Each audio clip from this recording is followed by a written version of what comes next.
Hi, this is Carrie Margaret from Love Notes, and today I wanted to pull out a thread of, we'll get right to the point of how to cultivate harmonious passion in your existing relationship. And this is tips from the book Happy Together from Suzanne and James Pawelski, who are positive psychologists that focus their attention on researching and writing about how to create harmonious, passionate, loving, sustaining relationships over time.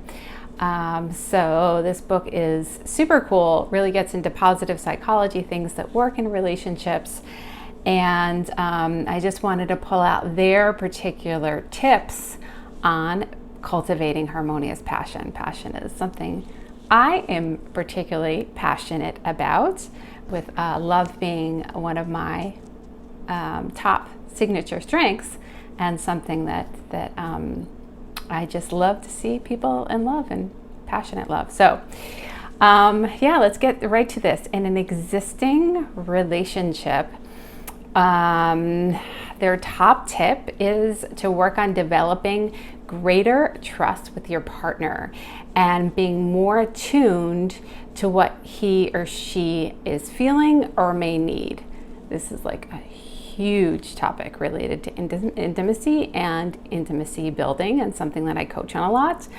And trust is the foundation of all relationships. And it really builds closeness and intimacy. And a lot of times, being emotionally shut down to your partner comes from an absence of trust. But trust, is essentially built through attuning to your partner, turning towards them through tolerance and empathy and understanding and non-defensive responding, and moving out of unhealthy responses into more healthy responses. This could be like, this is a lot of coaching material behind that. Could be like a much larger piece to flesh out there. Trust is something that generally is like built slowly over time. So, with your partner, you want to continually be adding to the trust in the relationship, adding, putting coins in the trust piggy bank. Another big thing, and for the most part, this is something that sometimes is found more in beginning relationships, but can be a thread throughout an entire or very long relationship too, is to make sure you don't lose yourself in the relationship. And any of us who have gone through any kind of codependent behavior in the past, maybe did. Maybe that's something, most definitely something that worked through and work through, and we're all a work in progress, right? So you want to make sure you don't lose yourself in the relationship. Definitely want to be wary in the beginning of like constantly thinking about your partner all the time. That's like a signal to kind of pull back and focus on other passions. And other friendships. And the amazing thing about focusing on other passions and other friendships is, biochemically, you're going to be getting some of the hormonal and biochemical hits that you need, or that you associate with that sort of high feeling or that connected feeling, but you get it from other sources. So, when you're feeling really productive in getting a lot done on a passion project, you'll get like elevated dopamine. And dopamine is also something that gets elevated in the beginning stages of attraction and in passionate romance. So actually, on a biological level, when you focus on your passions, both biologically and in terms of how your brain associates a lot of those good feelings, they'll start associating like the stimulus of that feeling with a different response besides your partner. So you become less obsessive towards your partner because you start to get some of that good chemistry, and it's coming from something else. It's coming from a great tennis match, or it's coming from a career win, or, in passions, we can talk a lot about hobbies. It's coming from, the dopamine hit from getting really good at a particular piece of music.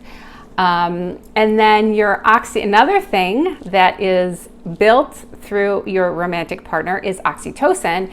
And if you're diversifying like your relationships and getting different needs met from different relationships in terms of, different emotional needs and different connections, you're getting oxytocin as well from a different from a different stimulus.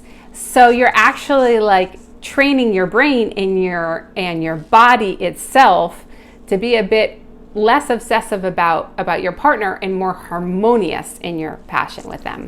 Now, on the flip side there, if you're experiencing less passion with a long-term partner, so if you're on the other side of like, there are those of us that can get a little bit obsessive in passion. Sometimes that plays into codependency as well. And those of us that get more distant. So if you're feeling the experience of feeling more distant in your relationship, really big thing besides their tip on trust building and intimacy building is to find new and interesting things to do together, even if it's like just being productive on your laptop together, because there you go, you're going to get like those dopamine hits.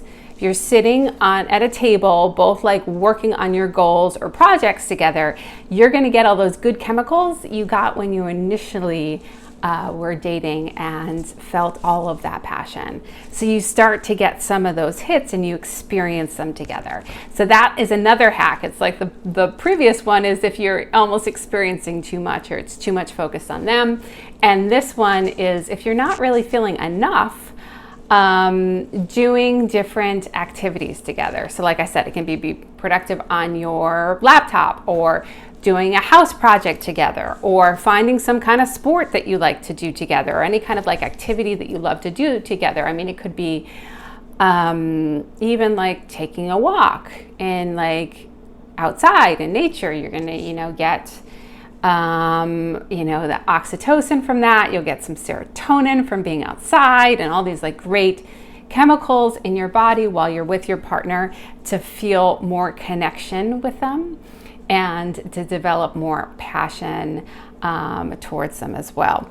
And the other thing in so those were 3 main tips from Happy Together. And then they touch on other things that I'll just kind of sprinkle in here a little bit, because it is just goodness of like, whenever you work on cultivating positivity and savoring each other, like neurologically, what you're doing is you're creating a different experience for your partner.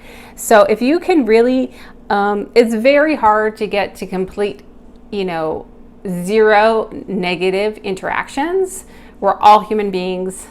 I don't expect that like anybody is ever going to be a perfect human being, but kind of having that as a goal of having your experiences in your partner be mostly positive experiences.